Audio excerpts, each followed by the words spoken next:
ever lost your keys for the third time this week or gotten that familiar sinking feeling in your stomach when you realize you've missed another important deadline? Maybe you've seen food you bought with really good intentions go really bad in the fridge again. Or what about the $100 hobby you were obsessed with last Tuesday and now it's this Wednesday and you couldn't care less? Well, if you have ADHD, I can almost guarantee the answer to some of these questions is yes. This is what we call the ADHD tax. And it's not just about money, it's about the daily price you pay in self esteem, energy, and emotional stability. For us, this tax is a constant invisible burden. It's the price we pay for trying to navigate a world that wasn't really built for our brains. It's that exhaustion from always trying to compensate, that anxiety of waiting for the next thing you've probably forgotten, and that really painful feeling of why can't I just get it together? I want to be clear, this isn't about lazy or irresponsible. Even though it can really feel that way sometimes, the truth is most people with ADHD work so much harder just to keep up. These daily struggles are symptoms of a differently wired brain, not a character flaw. So today I want to talk a little bit about these hidden costs, what it truly feels like, and most importantly, what we can do to start reducing the tax. So let's talk about maybe the heaviest tax of all, and that's the one of our self-worth. It's a debt that just builds up with every little perceived failure. It's the missed appointment, the project you started with so much passion, but now can't even look at. Thoughtless comment blurted out and have been replaying in your head for 3 days. Each one of these moments can feel like another piece of evidence that you're just not good enough. I remember in one of my first jobs, I missed a deadline. It wasn't because I didn't care. It was because I had become so overwhelmed by all the steps that I just froze. And when my boss pointed it out, she was really professional about it. It felt like a personal attack. My brain didn't just hear, you missed the deadline. It heard, you are incompetent, you're a failure, you can't be trusted. This is a classic example of rejection sensitive dysphoria, or RSD, which I have in spades, but have gotten better with over the years. But with RSD, the smallest criticism can be completely devastating, and a feeling doesn't just always go away. It can stick around for days. This heavy feeling of shame that makes every other task feel 10 times harder. Procrastination, which so many of us struggle with, often comes from the exact fear of failure. So, what do we do about it? Well, we learn to lower the stakes. There's a strategy called just one thing. When a task feels huge and overwhelming, your only job is to find the smallest possible first step and do only that. Just one thing. If you need to clean the kitchen, your one thing might simply be to put one dish in the dishwasher. That's it. You win. This helps you get past that paralysis that executive dysfunction creates.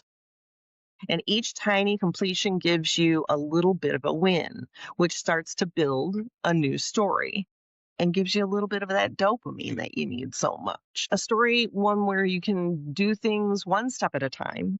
It's about building that self-trust back. The next tax we pay is on our energy.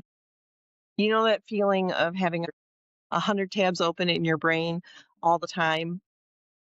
It's deep kind of exhaustion that comes from the sheer effort of just existing in our world. So one of the most frustrating examples of this is decision paralysis.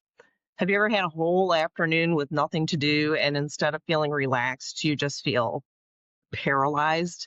You spend all that time wrestling with what you should do. I could organize that closet, or get ahead on work, or read that book. The options just swirl around you and end up doing none of them, right? You scroll on your phone until the time's gone. And then you feel even more guilty and drained. This happens because our brains struggle to prioritize and initiate. This constant mental effort is an invisible labor that just drains our battery. By the end of the day, your patience is at zero. That's why something small like the store being out of one little ingredient can feel like the end of the world. You're not overreacting to the missing ingredient. You're reacting to the weight of the entire day. So how do we fight this energy tax? Well, You can try making a pre-made decision list. The goal is to make fewer decisions in the moment. When you're feeling calm, write down a short list of low effort things you actually enjoy. It could be listening to your music or walking around the block. Could be watching one episode of a comfort show. The next time you feel that paralysis, you don't have to invent a plan. Your only decision is to pick one thing from your list. This helps you actually recharge instead of draining your battery even more. For a lot of us with ADHD, time can feel slippery and abstract, right? This is often called time-blindness. We have a hard time feeling time pass or guessing how long things will take. The tax here isn't just being late. It's living in a constant state of rushing and panic. It's that feeling of thinking you have an hour to get ready and then you look at your watch and 45 minutes have just vanished. You're not trying to be disrespectful. Your internal clock is it's wired differently. It leads to that constant stress of speeding to an appointment or frantically typing to meet a deadline at the last second.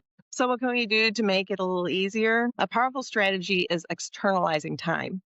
Since you can't always rely on your internal sense of time, hardly ever, you have to make time physical and visible. Don't just set a timer on your phone. Use a visible timer, one of those where you can see the time physically shrinking. Put it right where you can see it by putting time outside of your head and into your space. You give your brain the cues it needs to stay on track and reduce that daily panic.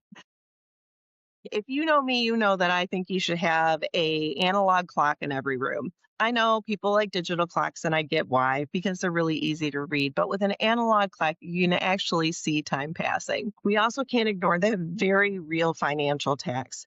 And I want you to remember, this isn't a moral failing or a sign you're bad with your money. It's the direct result of symptoms like impulsivity, forgetfulness, and disorganization. You've got the impulse spending tax, where you buy something you don't need for a quick dopamine hit, followed by regret.